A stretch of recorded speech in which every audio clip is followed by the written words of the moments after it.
December, that's when you have the snow boots and stuff. And I forgot my shoes one day. So there I was in shorts and snow boots teaching Fayed. Somebody, and if it doesn't fit, if the shoe doesn't fit, don't wear it.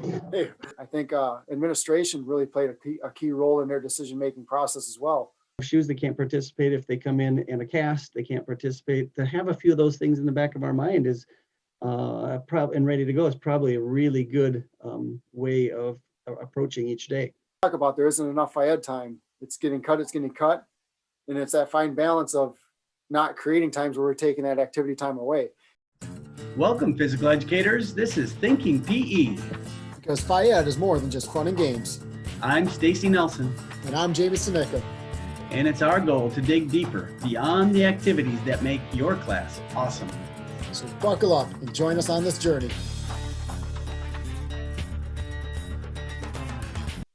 Welcome to Thinking PE. Jamie, it's Thinking PE time again. What have you been thinking about? I'm thinking it's been a long time. It's been quite a long time since our last podcast. I'm sporting some new glasses here and everything. You know, a little worse eyesight, a little more gray hair. But you know, it is good. It's back. We're back in the classroom. We're back in the gym, I should say. And yeah, you know, it's been pretty awesome. So a lot of new energy. Yeah. Do you want to just do a quick, not shout out, but kind of talk a little bit why we took a little hiatus there and why we're wanting to come back and throw out a few more podcasts as we go here? Well, yeah, you know, I think myself and I think everybody included, it was a tough year last year, switching back and forth from distance learning, and well, we were really successful with it. I had a lot of fun with it, but it was definitely draining. It definitely took a toll, and it's good just to take a break. So I mean that's one thing I just just this summer was all about unhinging, so to speak, and yeah, getting out and doing some things. Did a lot of camping, all right, and awesome. Rock climbing. We started outdoor rock climbing, which has been a great adventure too. Yeah, so it sounds like that kind of got you at least a little bit healthy and got rid of some of that tension. Yeah, then you know that way when the first you know as the school approached, you started getting excited for it. Now you know just getting back to school, we were super busy, but I wouldn't say I'm any less busy now. But you know there's a couple things that caught my attention that I wanted to talk about with Thinking PE. What have you been up to? Well, I kind of had that same deal. I was just kind of getting drained there for a while, and it really felt like for a while Thinking PE was really filling a niche there. That you know there was a place where we are all learning brand new stuff. Every FIDE teacher in not just the country, in the world, was having to do brand new stuff, and we were having conversations with people around the world, just filling something that was a need. It just felt really good, and it was well worth the effort. You know, these videos take a long time to edit and put together, and there's just a ton of extra hours we were putting in. But I did get kind of worn out, and then kind of felt like, you know what, I think teachers are kind of into their groove now a little bit, and it just felt like, okay, I need my health, you need your health, and there's that niche that wasn't there anymore. And so it just felt good to take a break.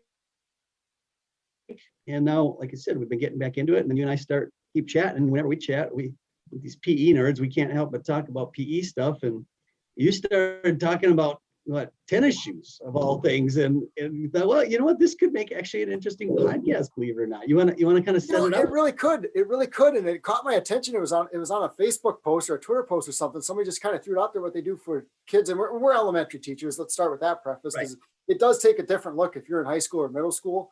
But in the elementary world, you know, what do you do with the kiddos that don't have the right kind of shoes? And it seems, you know, there's some pretty cut and dried answers out there that I heard, but it's just some of them made me think a little bbit different. And I would start and maybe it's a good place to start, is I was pretty early in my career, I was pretty strict with it. I really was. You know, if you didn't have shoes, I just couldn't participate.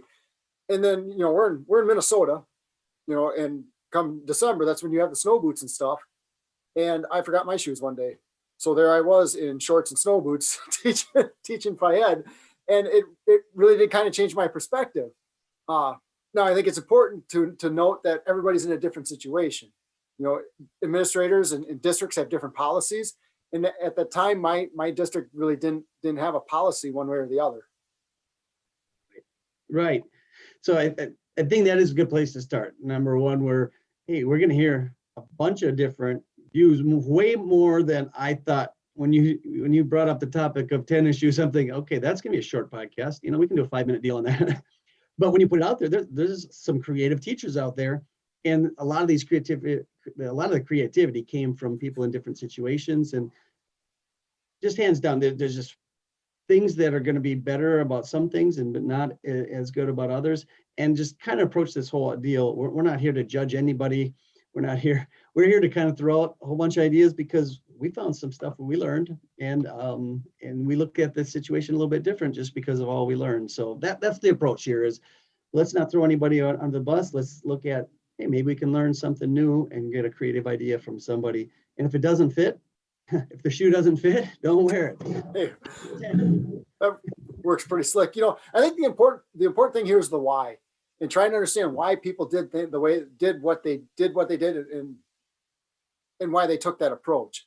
Because that was important, because some of these really made me think about the why. Just start with they all have pros and cons.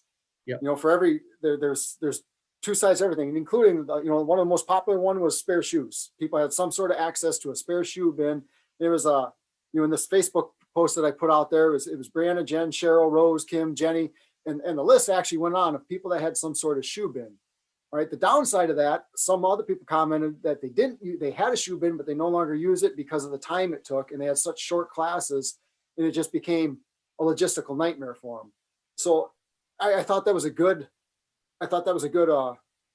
take to a kid that doesn't have the right kind of shoes. But I say there's always two sides to every story.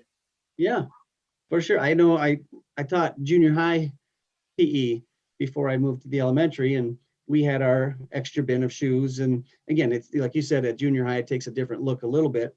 But yeah, when I came to the elementary, I didn't know how I was gonna run it, but it seemed like that just the pros and cons are just it just weighed out for me a little bit different, and I kind of went against trying to go down that path. That being said, we do have a small bin for students I see that are maybe wearing a really old pair that's about 6 sizes too big, and you can kind of tell maybe the parents can't afford a pair of shoes that fit them, or if a kid comes in constantly with really old pair or something, you gotta tread carefully on that. But we do have the ability with that extra bin to be able to help some kids out if the parents can't afford it or are in a tough situation. So go ahead. What was another angle? Another one was alternative work, whether it was some people had access to exercise bikes, where they had an exercise bike out on the side of the gym, or just walking around the gym. And there was one alternative work where Amy put it out there, and she actually showed a picture of what she uses. It was a form that the kids fill out, and just it was a way to keep them engaged as they were watching the class. Something, taking notes of what was going on and answering a few questions, and it was very, very geared towards what they were doing that particular day. And the younger kiddos, she would have them draw pictures of what they were doing. So just I say another way that kids doesn't have something safe or appropriate for a given activity, providing alternative work for them. So from the conversations or Facebook interactions you had with people, are they choosing to do that because they don't feel it's safe for the kid to go, or is it against the school policy? Is it scuffing up the floor? Did you get into any of that with any of these Facebook? Not individually, but the general theme of it was, some of that was if it was scuffing up the floor. If it was an activity where they felt the student was going to be hurt, I think administration really played a key role in their decision-making process as well. If their administrator, because quite honestly, if somebody gets hurt, usually, the administrator is the ones that are going to be getting those emails. Right. So they kind of set the rules on that. And if they say, hey, kids have to have proper shoes, that's something you have to follow, and they have to reinforce. Now, was it Amy you said that kind of posted the what she does? Those didn't sound like punishments to me.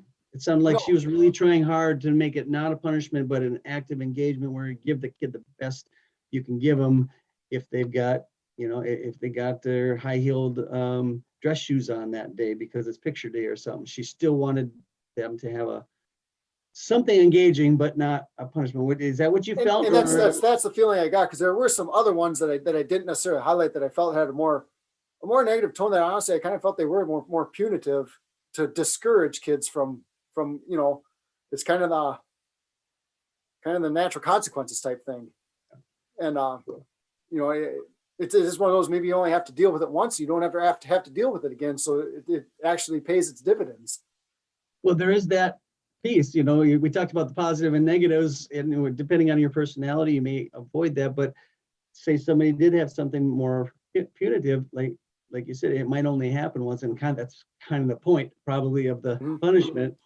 And others have, there's stories that you've heard, and maybe you can add on to this, that they provide something that's not very punitive, and then it turns out the next time you have class, 3/4 of the class decided not to wear the tennis shoes because it was so cool to do. Yeah, it was a veteran teacher. Melissa was her name, and she said that she highlighted as sneaky elementary kids.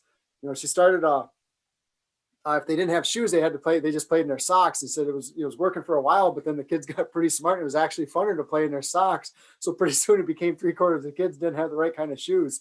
So, and that was interesting. Just kind of put herself out there that hey, I tried this, and it didn't quite work as planned. We all kind of shared to laugh with it, because I can totally see myself doing that as well. Sounds like a simple idea, simple plan. Just okay, you can't wear this. And quite honestly, how many of those simple plans have you had where they didn't quite go as you thought they would, and you kind of wrap that up, throw it out the window? Yeah, my only thought about the stockings is, depending on what you're doing, if you want to talk about safety, not that it's terrible if you get your toes stepped on, but there are a lot of activities they're interacting, and they either get their toes stepped on, or if some kid slipped and fell because they had socks on, are we in trouble? I don't know that I would worry about it personally, but I could see where some teachers would say, shit, I'm not going there, because that's the last thing I want, is the parent to say, oh, why did you let my kids play on a slippery floor? I could see where that could be something that some teachers might back away from, just in that. So anyway. What I was going to say, some people they take it day by day, and just kind of, the whole differentiation, and just look and see, is it an activity that the kid can play today, and just take it day by day, but then also send those notes home. And I thought that was kind of interesting too. And even to the point of sending notes home to reinforce bringing shoes to be active in every single day. And I think that's actually a really important takeaway, is have shoe, if you're going to wear high heels, that's great. You can wear them in the class picture day, but have shoes you can play in, because you may not have FIED every day, but you have recess every single day. And to be able to have those movement opportunities, or if your class takes a movement break outside, which a lot of my classes do so right now, so that they can have mask breaks. They go outside and run around. So, have appropriate or have active footwear every single day. I thought that was a really good takeaway. I think that's a good message from the PE department, for sure, to have those. And again, some of us have our personalities where you'd be a little bit harsher. You might really say, I kind of a note home saying, I held your student out today because they didn't have their shoes on, that type of a thing. And other people would write the note more a little softer, kind of more of an encouragement note home saying, hey, could you help me out? I really want your child to be safe today. So a lot of that is personality, and just how your school wants to approach that type of note and communication with parents. And I don't think communication with parents is a bad thing here, but I think you could make it a bad thing if you approached it in the wrong way.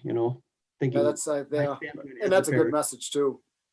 Yeah. But that day by day decision, that was Katie, Brad, and Mark, and I thought that was pretty cool. How just kind of, it sounded like they see what the kid's wearing that day, see what the activity they're doing that day. How can they adjust it to make it work?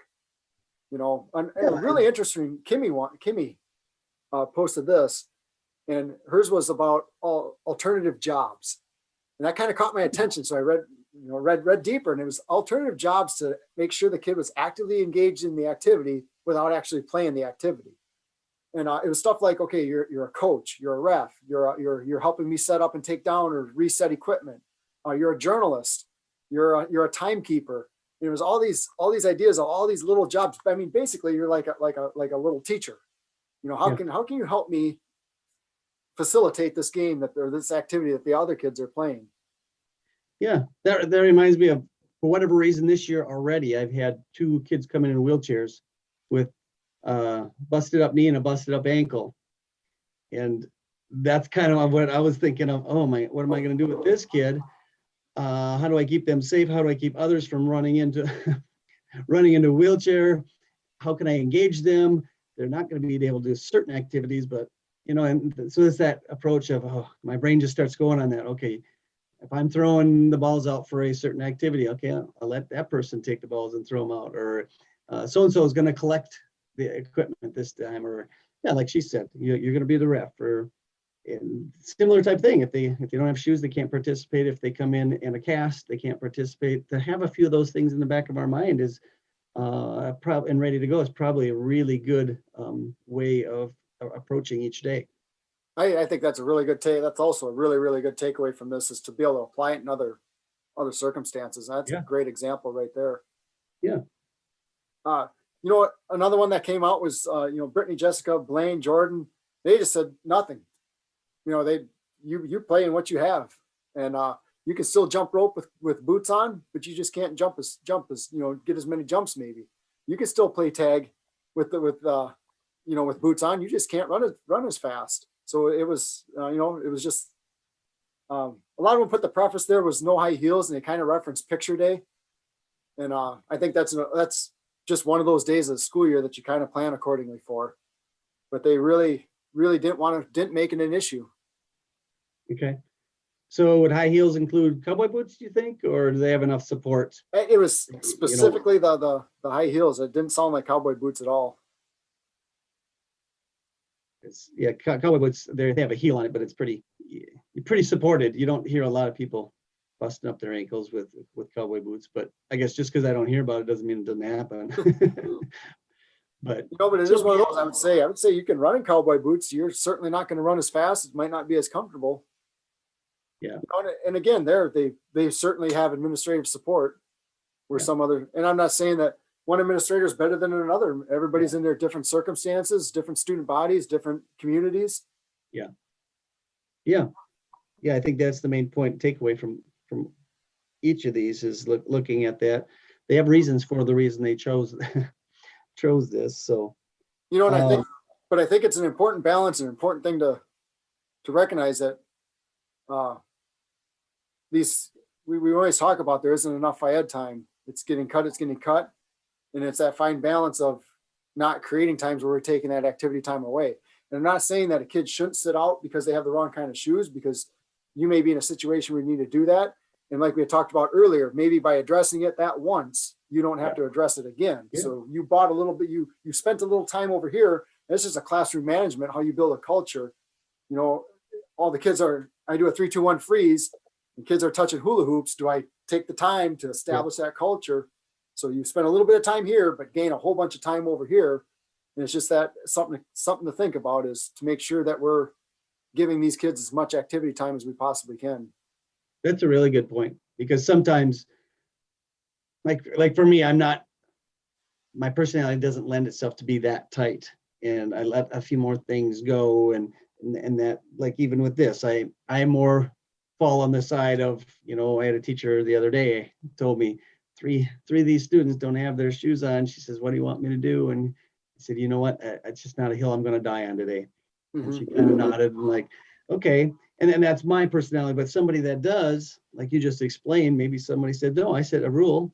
I expect them to follow that rule. And when they don't, I do something to make sure they do." And in the long run, I look at those teachers, and quite often everybody wears their shoes then, because they've been strict with that. And so they're, like you said, gaining time down the road for a little bit of time well spent. So I respect that approach as well. It just doesn't work as well for my personality type. So there's one other thing that when we were chatting about this earlier, you talked about safety, and you said somebody threw out the idea of safety, not only for, we usually think of it from this kid that's wearing socks instead of the shoes, or they're wearing high heels, but you kind of had somebody threw out a different take. Do you want to talk about that a little bit? Yeah, thanks for reminding me. That was Dana. She talked about not just safety of the person that doesn't have the shoes on, but the safety of others. And it was talking about the incident where somebody went to kick and the shoe went flying and hit somebody else in the face. it was like, so it's not just the safety of the person with the wrong kind of shoes, it's the safety of all the kids around them. Or maybe, that kid slips and falls, and it just creates a domino effect, and a bunch of other kids slip and fall right on top, So I thought that was an interesting thing I never really considered it. I should, but just never thought of it that way, that, yeah, you're not just protecting the kid without the right kind of shoes, but making sure you're protecting all the kids around. Yeah. Like I said, it's fun to do these podcasts and put things out there on Facebook and do the research we do, because you all of a sudden realize that, people think about these things from a lot of different angles. It's not just a two-sided deal. So it's kind of fun that way. So, and I think a way to wrap it up and put a bow on it is kind of your last statement there is respecting others' views.